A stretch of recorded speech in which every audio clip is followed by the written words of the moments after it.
God's love, elevating, energizing, empowering. Miracles happen when you know that you are loved. Peter Youngren has communicated God's love with millions from every religion and culture. Get ready for your ultimate life because you are loved. Terima kasih untuk kesempatan yang indah berbagi dengan saudara. Siapakah Allah itu sebenarnya?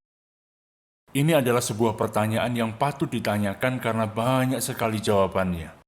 Dan kadang Alkitab mengatakan seperti ini, kita mengubah gambaran dari Allah yang tidak fana itu menjadi makhluk yang fana. Kita yang mengubah Allah, kita membuat Allah seperti gambaran dari diri kita sendiri. Allah itu seperti kita, cuma versinya lebih canggih dari kita. Kita melihat pada agama. Bagaimana pandangan tentang Allah, bagaimana pengaruh dari orang tua kita. Tapi sebenarnya ada standarnya. Jika tidak, itu artinya pendapat saya melawan pendapat Anda. Agama ini berkata begini, agama itu berkata begitu. Tapi Yesus menetapkan standarnya. Perjanjian baru meletakkan standar kalau kita mau mengenal Allah. Allah memiliki wajah, yaitu wajahnya Yesus. Allah terlihat seperti Yesus. Allah persis seperti Yesus. Inilah ayat yang kita lihat sebagai satu dasar dari pengajaran ini. Ibrani 1 ayat yang ketiga mengatakan bahwa Yesus adalah gambar dari wujud Allah, persis sama. Ikonnya, gambaran yang absolut dari Allah ada dalam Yesus. Di dalam Dia, di dalam Yesus berdiam seluruh kepenuhan kealahan. Seluruh kepenuhan dari Allah. Bahkan di tempat lain dikatakan, karena seluruh kepenuhan Allah berkenan diam di dalam Dia. Jadi Yesus adalah ekspresi Allah yang seutuhnya. Dan Yesus mengkonfirmasi, kalau kamu sudah melihat aku, kamu sudah melihat Bapa.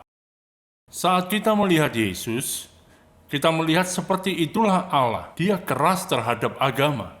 Allah menghakimi agama, itu yang dilakukan Yesus. Allah penuh kasih terhadap orang berdosa, dan orang-orang lain yang tidak termasuk dalam hitungan, yang di luar, Dia bawa untuk masuk. Tapi saat kita mendengar, tidak perlu bahas agama lain di dalam kekristenan sendiri. Saat menggambarkan Allah, saudara mungkin bertanya, seperti apa sih sebenarnya Dia? Karena kadang-kadang digambarkan, saya harus katakan, Allah itu seperti bipolar. Satu saat Dia mengasihi, Dia mau menyelamatkan, satu saat mau memukul, jadi kadang mau menyelamatkan, kadang mau menghancurkan. Jadi muncul pertanyaan, apakah Allah itu juru selamat atau juru menghancurkan? Sayangnya terlalu sering kadang orang Kristen membantu masyarakat sebenarnya sih bukan membantu, sehingga mereka punya impresi yang salah akan Allah. Saya melihat beberapa cara di mana orang Kristen berusaha untuk membangunkan masyarakat pada kebutuhan mereka akan Allah, di mana mereka memasang banyak sekali baliho-baliho yang mungkin tujuannya adalah untuk menyampaikan suatu pesan kepada banyak orang. Contohnya, kamu akan masuk neraka, itu kan pesan dari iblis. Saya tidak tahu kenapa harus dipublikasikan. Ada lagi, kamu pikir di sini panas? Dan itu dipasang pada musim kemarau, jadi ya. Semua pesan-pesan itu punya suatu ancaman seperti awas, hati-hati. Kamu pikir di sini panas? Apalagi di bawah sana lebih panas lagi. Ada satu lagi, hari penghakiman.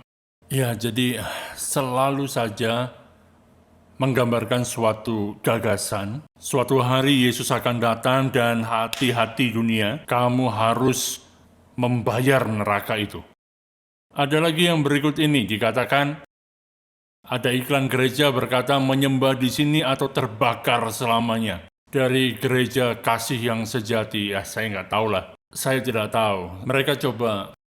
Saya tahu ini adalah hal yang ekstrim, dan tidak semua gereja seperti ini mengatakan hal seperti itu. Tetapi memang hal-hal yang menakutkan, yang mendakwa orang ini yang seringkali diberikan kepada orang lain. Tapi Yesus tidak seperti itu, Dia tidak menuding-nuding orang di wajahnya. Perhatikan yang berikutnya ini. Yesus memperhatikan. Mungkin yang dimaksudkan orang ini adalah saat memasang baliho itu, mereka berpikir bahwa hal ini akan menghentikan orang untuk pergi ke toko film dewasa. Yesus melihat, mungkin pasanganmu tidak melihat apa yang kamu lakukan. Orang tuamu tidak tahu apa yang kamu lakukan, tapi Yesus melihatnya. Jadi ini suatu intimidasi. Yesus itu melihat. Memang benar Allah melihat dengan mata yang penuh kasih. Tapi kadang agama menjadikannya suatu hal yang sangat berat dan itu tidak menghentikan siapa-siapa, tidak bisa menghentikan. Kita punya kepercayaan dan iman yang besar sekali terhadap ancaman. Dan sedikit sekali iman terhadap apa yang bisa dilakukan kasih Allah. Ini ada satu lagi, aku melihatnya mirip dengan yang sebelumnya. Tapi yang satu lagi ini saudara perlu untuk mendengarnya. Saya tidak bisa katakan favorit saya, karena memang saya nggak suka dengan semua ini. Tapi saya senang dengan ini karena orang yang memasangnya pasti sama sekali tidak tahu apa itu Injil. Jangan buat aku turun ke sana. Saya pikir mereka mau menyampaikan tentang masa zaman Nuh di mana Allah itu turun untuk melihat kejahatan. Jadi dengan kata lain, sepertinya Allah berkata, jaga aku tetap di atas. Tetap biarkan aku ada di sini, jangan sampai aku turun ke bawah, karena begitu aku turun, tahu rasa kamu. Jadi kalau lihat baliho itu dikatakan di sana, jangan buat aku turun. Apa maksudnya? Itulah Injil, dia sudah turun. Karena begitu besar kasih Allah akan dunia ini sehingga ia turun melalui Yesus. Dan saat Allah turun bukan hal yang buruk tapi malah baik. Karena saat dia turun Immanuel, Allah beserta kita. Penuh dengan kasih, dengan karunia, dengan kesembuhan. Bagi yang terluka, mengampuni orang berdosa, menarik orang-orang yang terbuang. Jadi saudara, sayang sekali banyak baliho itu menunjukkan tentang apa yang orang-orang pahami tentang Allah. Dia juru selamat atau algojo. Alkitab memang bicara tentang murka Allah. Murka Allah adalah metafora untuk konsekuensi intrinsik di mana saat kita menolak untuk hidup dalam kasih Allah. Dengan kata lain, sudah dibangun di dalam sistem. Allah mengatur dunia dengan suatu cara sehingga saat kita menjauh dari Allah, jika kita berkata, tidak Tuhan, aku tidak mau kasih-Mu, kita akan menyakiti diri sendiri karena akan ada murka di sana, akan ada konsekuensi. Itu adalah hal yang penting dan kemudian kita juga melihat bahwa Alkitab itu progresif. Kita melihat Allah dengan semakin jelas. Ada Abraham, Musa, Nuh, Daud, dan semua orang itu. Kita bisa belajar dari mereka sedikit melihat Allah, tetapi pemahaman kita sepenuhnya tentang Allah itu ada dalam Yesus Kristus. Dan ini bukan ide saya sampaikan ini untuk menolong saudara. Kalau saudara adalah orang yang suka berpikir, saudara mungkin bertanya, bagaimana dengan ayat-ayat di mana Allah murka terhadap manusia? Dan Allah penuh dengan murka, apakah seperti itu Allah ini? Jadi aku harus hati-hati, jangan sampai aku terlalu dekat dengan Allah ini. Jadi yang mau saya sampaikan pada saudara dengan penghormatan kepada orang-orang yang ada di dalam kitab suci, Yesus berkata mereka tidak mengenal Allah, mereka hanya melihat sedikit tentang Allah. Hanya ada satu yang pernah melihat Allah, Yohanes 1:18, yaitu anak tunggal Allah. Jadi ini bukan sekedar idenya Peter Youngren atau idenya para pengkhotbah, tetapi ini adalah idenya Yesus sendiri. Dan seluruh isi Alkitab juga setuju, tidak ada kontradiksi. Saya berikan beberapa contoh. Alkitab memuat cerita bahwa murka Allah tertuju pada Israel. Mengapa? Dikatakan bahwa Allah mencobai Daud untuk melakukan dosa, menurut 1 Samuel 24. Kemudian saat Daud berbuat dosa, Allah menghukum Daud, dan 70.000 orang tewas. Kedengarannya kejam sekali bagi saya. Allah yang mencobai, Daud menyerah pada pencobaan dan 70.000 orang mati. Wow. Kemudian, saat cerita yang sama diceritakan kembali berikutnya di 1 Tawarik, di sana dikatakan iblis yang mencobai Daud. Wow. 1 Samuel bilang Allah yang mencobai, dan sekarang iblis yang mencobai. Jadi, ceritanya diperbarui. Sekarang jadi iblis yang menentang Israel dan menentang Daud, tapi bukan Allah yang melakukannya. Dan kemudian di dalam Yakobus pasal yang pertama ayat 13 ada perbaruan lebih jauh lagi. Dikatakan apabila seorang dicobai, janganlah ia berkata pencobaan ini datang dari Allah. Sebab Allah tidak dapat dicobai oleh yang jahat dan ia sendiri tidak mencobai siapapun. Tetapi tiap-tiap orang dicobai oleh keinginannya sendiri. Jadi di sini kita bisa melihat bahwa Alkitab itu memperbarui dirinya. Seperti menjadi semakin terang, kita bisa melihat itu. Dan ini adalah pola yang ada di dalam Alkitab. Israel mereka memberontak, dan Alkitab menggunakan istilah bahwa Israel itu perempuan sundal. Itu artinya mereka memiliki dosa secara seksual, dengan para perempuan Moab. Saat saudara baca tentang ini di dalam kitab Bilangan, di sana dikatakan Allah kirimkan tulah dan ular untuk membunuh mereka. Bilangan pasal 16-25 yang bicara tentang ini. Allah membunuh mereka, Allah mengirimkan ular. Wah, kelihatannya berat. Tapi kemudian, saat Rasul Paulus bicara tentang kejadian yang sama, dia memperbaruinya karena terang yang dia miliki lebih banyak. Oh, itu artinya Alkitab saling kontradiksi? Tidak, Alkitab beritahu pada kita bahwa pewahyuan itu bertumbuh. Yesus katakan mereka yang sebelum aku tidak terlalu kenal Allah. Tahu sedikit tentang Allah tetapi tidak secara utuh. Yesus menunjukkan siapa Allah itu pada kita. Jadi saat Paulus menceritakan kejadian yang sama, saat Israel melakukan tindakan dosa seksual, mereka menjadi perempuan sundal dengan Moab. Saat Paulus menuliskannya, dia berkata, janganlah kita melakukan percabulan, janganlah kita mencobai Tuhan, sehingga mereka mati dipagut ular. Dan janganlah bersungut-sungut, sehingga mereka dibinasakan oleh malaikat maut. Apa? Dalam Bilangan dikatakan Allah menghancurkan mereka. Di sini dikatakan malaikat maut atau ular yang menghancurkan. Paulus dia tidak berkata, kalian hati-hati, jangan lakukan dosa karena Allah akan menangkapmu. Allah akan menghukummu, Johnny. Bukan itu yang dia katakan. Kalau dilihat dari Bilangan mungkin memang seperti itu. Ditulis 1500 tahun lebih awal. Jadi bagaimana Paulus bisa mengubah cerita seperti itu? Bagaimana Paulus bisa mengupdate-nya? Kisah dalam Perjanjian Lama. Karena Paulus punya pewahyuan tentang Yesus, dan Allah itu persis seperti Yesus. Paulus tahu bahwa Yesus berkata, aku datang untuk memberimu hidup dan hidup dalam segala kelimpahan. Paulus tahu bahwa barang siapa ada di dalam Kristus, ia adalah ciptaan yang baru, yang lama sudah berlalu, sesungguhnya yang baru sudah datang. Paulus tahu cerita-cerita dari para murid yang lain yang mengenal Yesus, bahwa saat ada badai di Danau Galilea, Yesus tahu bahwa bukan Bapanya yang di sorga yang mengirimkan badai itu. Di dalam kitab Musa mungkin mereka berpikir bahwa Allah yang mengirimkan badai, tapi Yesus tahu itu bukan dari Bapanya di sorga. Dan para murid mempelajari Yesus. Saat Yesus menghardik badai, dia tidak menghardik karya dari Bapaknya. Sama sekali tidak. Jadi yang kita sebut sebagai murka Allah adalah konsekuensi dari berjalan menjauhi Allah yang mengasihi kita. Konsekuensi, saya akan bahas lebih dalam tentang hal ini. Setelah yang satu ini, tetaplah bersama saya karena yang saya sampaikan ini adalah hal yang tidak banyak orang berani membicarakannya. Banyak pengkhotbah tidak pernah khotbah dari ayat ini, tidak pernah menyampaikan hal ini, karena mereka tidak paham. Bahkan ada yang mau membuang Alkitabnya karena hal yang satu ini. Tapi kalau kita memahami bahwa Alkitab adalah pewahyuan secara progresif, di mana Yesus adalah kepenuhan dari segalanya, maka tradisi tidak akan mengacaukan kita dan kita bisa menikmati Allah yang mengasihi kita. Jadi tetaplah di sini, jangan kemana-mana dan saksikan yang satu ini. It's a ministry with a heart as big as the whole wide world. It started in a small missions chapel.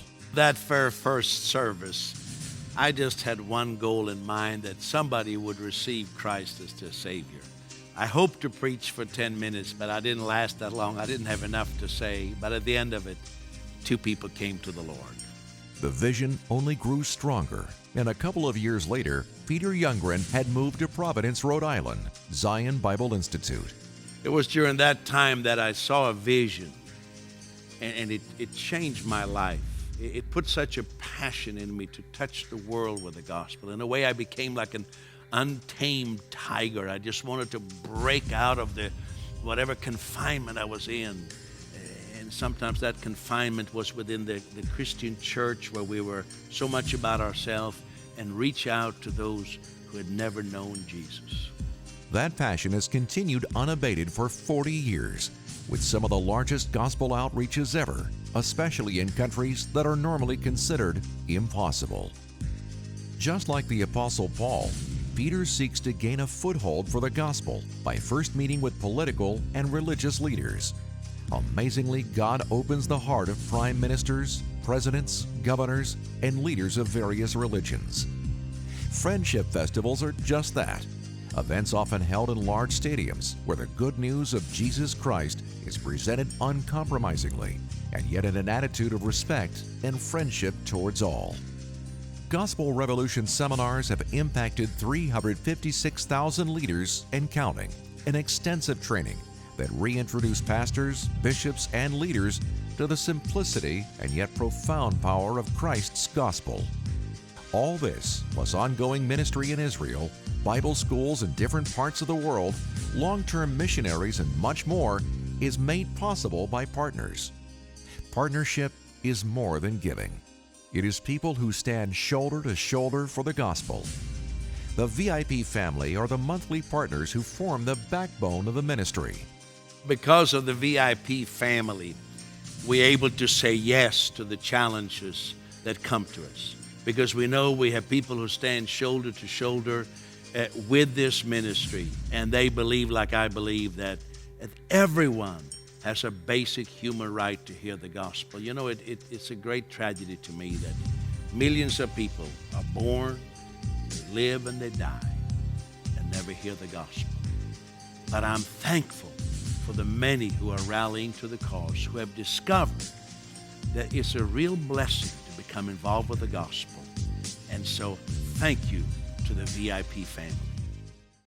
Terima kasih bagi saudara yang sudah berkata ya untuk masa yang krusial ini, untuk bermitra dengan kami, bersama-sama dengan kami, karena kita mengadakan kampanye supaya dunia mengenal siapa Allah sebenarnya. Dan saya sangat membutuhkan saudara.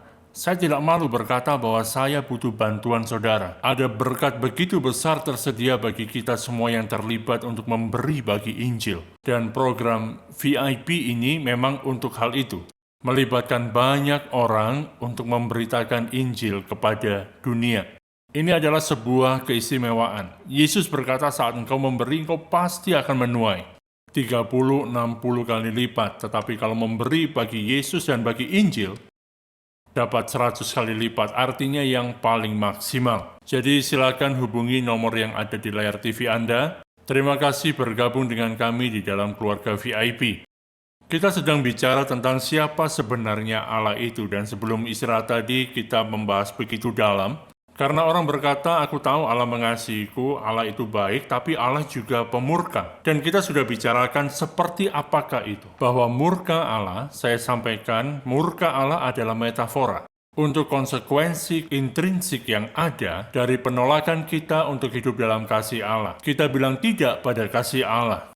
Kita lakukan hamartia bahasa Yunani. Kita menuju ke arah yang salah. Menjauh dari Allah, menuruti kehendak kita sendiri. Dan hal itu ada konsekuensinya.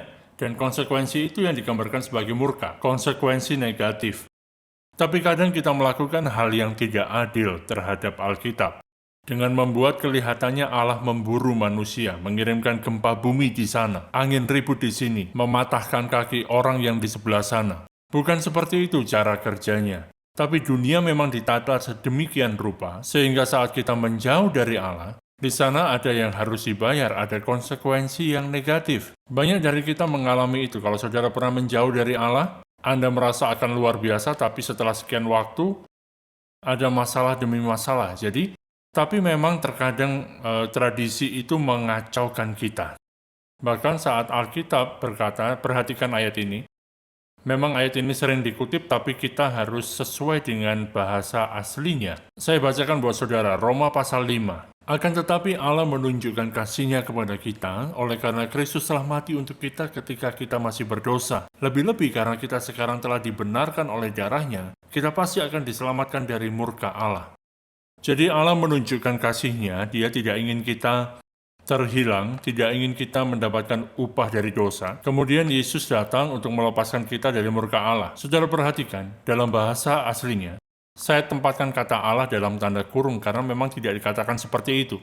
Karena Dia datang menyelamatkan kita dari murka, tidak dikatakan dari murka Allah. Jadi penterjemah menggunakan kebebasannya dan menambahkan kata-kata dalam Alkitab supaya kedengarannya masuk akal, karena kelihatannya pastinya itu adalah murka Allah. Tidak diimplikasikan seperti itu. Murka adalah sebuah kata yang menggambarkan konsekuensi negatif yang terkandung di dalam saat kita menjalani hidup sendiri dan menjauh dari kasih Allah. Menjauh dari kasih yang Dia ingin supaya kita menikmatinya. Jadi marilah kita tidak menjadikan Allah ini seperti Allah yang suka untuk memilih-milih orang dan mau menghukum mereka. Dia kesal sama orang ini, kesal sama orang itu. Tidak, Allah tidak kesal, karena Allah adalah kasih. Itulah Allah sebenarnya. Ayat lain yang terkenal yang menggambarkan ini adalah Roma 6:23, sebab upah dosa ialah maut, tetapi karunia Allah ialah hidup yang kekal dalam Kristus Yesus Tuhan kita. Nah, coba pikirkan kata upah. Upah itu sesuatu yang saudara bekerja untuk dapatkan. Konsekuensi dari tenaga yang dikeluarkan. Saudara bekerja selama 1 minggu, maka saudara mendapatkan upah untuk 1 minggu.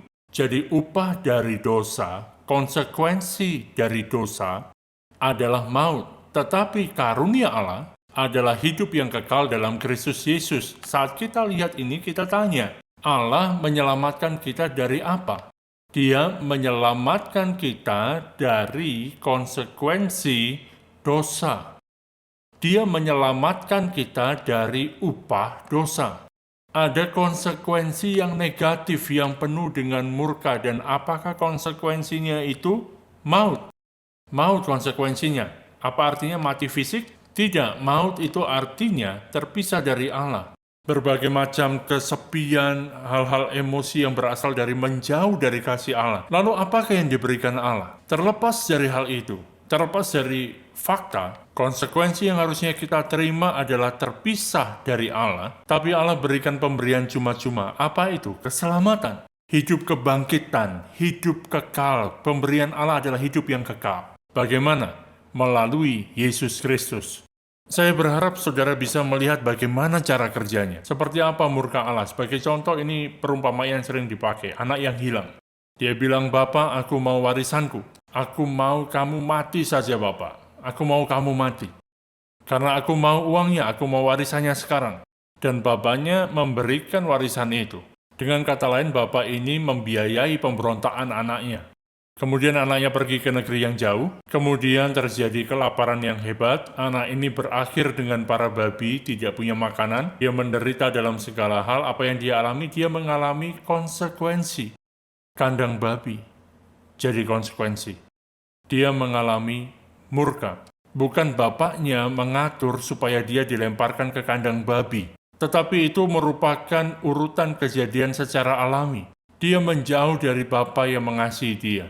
Dan dia masuk ke dalam murka. Mengapa? Karena pilihannya yang egois. Bisa dikatakan bapa dalam kasih. Memberi bagi anak itu sampai pada murka. Dia memberi kepada anak yang hilang itu. Yesus menggambarkan bapa ini mengasihi anaknya, tapi berkata, "Aku harus lepaskan. Biarkan dia pergi. Dia tidak mau di rumah bapa, jadi aku serahkan pada murka sampai dia menyadari bahwa ada kasih untuknya." Jadi banyak orang yang terluka. Banyak orang mengalami masa yang sulit. Mereka mencari tapi tidak menemukan. Jadi itu seperti sampai dia berkata, "Aku mau berlari kembali pada Allah yang mengasihiku." Sekali lagi, murka Allah adalah metafora dari konsekuensi intrinsik dari penolakan kita untuk hidup dalam kasih Allah. Contoh bagi kita adalah Allah sendiri. Allah menyetujui. Jadi yang kita lakukan, kita juga setujui. Allah, jadilah kehendakmu. Saudara, Allah mengatur alam semesta. Kalau saudara naik ke gedung yang paling tinggi, kemudian melompat turun, hukum gravitasi akan berlaku. Allah tidak akan ikut campur kalau itu yang saudara mau lakukan. Itu kehendak bebas saudara untuk melakukannya. Adam saat dia menjauh dari Allah, dia bebas untuk melakukan hal itu. Saat Simpson dan yang lainnya mereka menjauh dari Tuhan, mereka bebas melakukannya. Karena Allah tidak memaksa orang untuk mengasihinya. Yesus berkata di Matius 20, "Kamu tahu bahwa pemerintah-pemerintah bangsa-bangsa memerintah rakyatnya dengan tangan besi dan pembesar-pembesar menjalankan kuasanya dengan keras atas mereka. Tidaklah demikian di antara kamu, barang siapa ingin menjadi besar di antara kamu, hendaklah ia menjadi pelayanmu." Dengan kata lain, bukan seperti itu cara kerja Tuhan. Allah tidak menggunakan tangan besi. Tidak berkata harus seperti ini. Kalau tidak, kamu harus ikut. Kalau tidak, tapi Tuhan berkata, "Apapun yang kamu lakukan, kalau mau menjauh, menjauhlah. Aku setuju. Kalau kamu mau kembali kepadaku, aku di sini dan mengasihimu. Aku di sini dan mengasihimu." Inilah Allah kita. Dan tahukah saudara, Yesus pada saat mujizat pertama di Kana, saat mereka kehabisan anggur, dan saat Yesus ditanya, "Bisakah kamu melakukan sesuatu?" Yesus menjawab, "Ini bukan waktuku. Saatnya belum tiba." Kemudian Maria berkata, "Yesus, apapun yang dia katakan, lakukanlah." Itu kata Maria kepada para pelayan yang ada di pesta tersebut. Lalu apa yang terjadi? Yesus mengubah air menjadi anggur. Jadi bagaimana Yesus? Tadinya bilang belum waktunya. Mungkinkah Yesus menjadi sadar akan imannya Maria?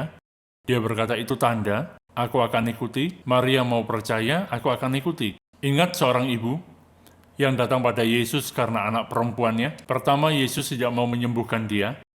Dia tidak mau menjamahnya karena memang belum waktunya. Yesus masih bekerja di antara orang Yahudi. Dan kamu bukan Yahudi, jadi aku tidak mau sembuhkan anakmu. Tetapi ibu itu dia tetap meminta. Yesus berkata tidak baik memberikan roti untuk anak-anak kepada anjing. Dia bandingkan kesembuhan dengan roti untuk anak-anak. Saat ini aku dikirim untuk Israel. Tapi ibu itu berkata, remah-remahnya saja. Kemudian Yesus menyembuhkannya. Apa yang terjadi? Apa Yesus berubah pikiran? Ataukah karena Yesus menyadari, hei, imannya ada, dan aku mengikutinya. Tahukah saudara, itulah yang dilakukan Yesus di atas kayu salib. Dia setuju, dia lakukan. Filipi 2 ayat 8 mengatakan dia merendahkan dirinya. Dia berkata, baik, aku harap tidak perlu memikul cawan ini, tapi aku merendahkan diri. Kemudian dia menjadi taat sampai mati, bahkan mati di atas kayu salib. Dia berkata, Bapa, bukan kehendakku tetapi kehendakmu. Dengan kata lain, Allah, aku ikut jalanmu. Kalau saudara mau hidup tanpa Allah, Allah tidak akan menekan hidupmu. Dia tidak akan memburu saudara dan berkata, aku marah karena kamu tidak mau hidup bersamaku. Tidak, dia tetap akan mengasihimu. Bisa dikatakan di Taman Eden, Adam yang pertama, dia tidak setuju akan kasih Bapa. Tetapi di Taman Getsemani, Yesus, sang Adam terakhir, menyetujui dan berkata, jadilah kehendakmu Bapa. Maukah saudara menyetujui Allah dan berkata, Allah, aku mau engkau, aku terbuka bagimu, aku menerima darimu, karena Allah mengasihimu. Allah bukanlah Allah yang murka mencari balas dendam. Allah mengasihimu, ikutilah itu. Janganlah menjauh dari dia dan mengalami konsekuensi yang saudara hasilkan sendiri. Tetapi datanglah kepada Allah yang mengasihimu. Silakan hubungi kami mau bantu saudara, dan saudara dikasihi. Apakah Allah itu seperti jin dalam botol? Kalau saudara menggosok botol itu, lampu Aladin itu dengan cara yang benar, maka ada roh, saudara ingat cerita dari 1001 malam, keluar dari botol dan membawa kemakmuran serta berkat, bisa juga jawaban doa. Apakah Allah seperti itu? Kalau saudara menggosok lampu itu dengan benar, kalau saja saudara mengikuti langkah yang tepat, saudara mengikuti 5 langkah mendapat kemenangan, 7 kunci mendapat kesembuhan, 10 prinsip untuk terobosan, dan saudara mencentang itu satu persatu. Jadi sepertinya saudara menggosok lampu itu dengan tepat, kemudian tiba-tiba kemuliaan Allah itu datang. Beberapa orang berpikir Allah seperti itu, tapi Yesus menunjukkan sebaliknya. Ingat, gambaran yang paling tepat tentang Allah adalah melihat Allah melalui Yesus. Karena Ibrani 1 ayat 3 mengatakan Yesus adalah gambar yang persis dari Allah. Jadi apapun yang saudara lihat dalam Yesus, itulah Allah. Jadi apakah Yesus seperti itu? Membuat orang melewati rintangan-rintangan, lakukan ini, belok kiri, belok kanan, ucapkan ini, ucapkan itu, setelah itu baru aku akan sembuhkan. Karena kamu sudah menggosok lampu itu dengan cara yang tepat, dan kemudian ada jin yang keluar dari sana. Tidak, sama sekali tidak. Dikatakan dalam kepenuhannya, kita semua telah menerima. Oleh karena anugerahnya, segala sesuatu yang berguna untuk hidup yang saleh, karena pengenalan kita akan Yesus Kristus. Semuanya menjadi milik kita, jadi bukan tentang 5 langkah, bukan juga tentang 7 prinsip, bukan juga 10 kunci, tetapi segalanya menjadi tersedia bagi kita melalui Yesus Kristus dan berkenan bagi Bapa. Kolose 2 ayat 9, sebab di dalam dialah berdiam secara jasmania seluruh kepenuhan kealahan. Jadi kalau saudara telah berusaha untuk membuat Allah menjadi cukup terpesona, saudara berusaha untuk menggosok lampu itu dengan cara yang benar supaya Allah menjawab permohonan doamu, Saudara sudah salah fokus. Alihkan pandangan saudara dari semua hal itu dan pandanglah Yesus. Karena dari kepenuhannya kita semua menerima. Terima kasih, partisipasi Anda membuat pelayanan penginjilan global ini menjadi mungkin. Bila Anda mempunyai permohonan doa atau ingin menabur bagi pelayanan ini, hubungi 0878 9267 0757. Anda juga bisa memberi lewat www.peteryoungren.id atau kirimkan persembahan Anda ke World Impact Ministries di PO Box 1095 Medan, Indonesia. Bersama kita berikan kesempatan bagi banyak orang untuk mendengar kasih Allah dalam Yesus Kristus.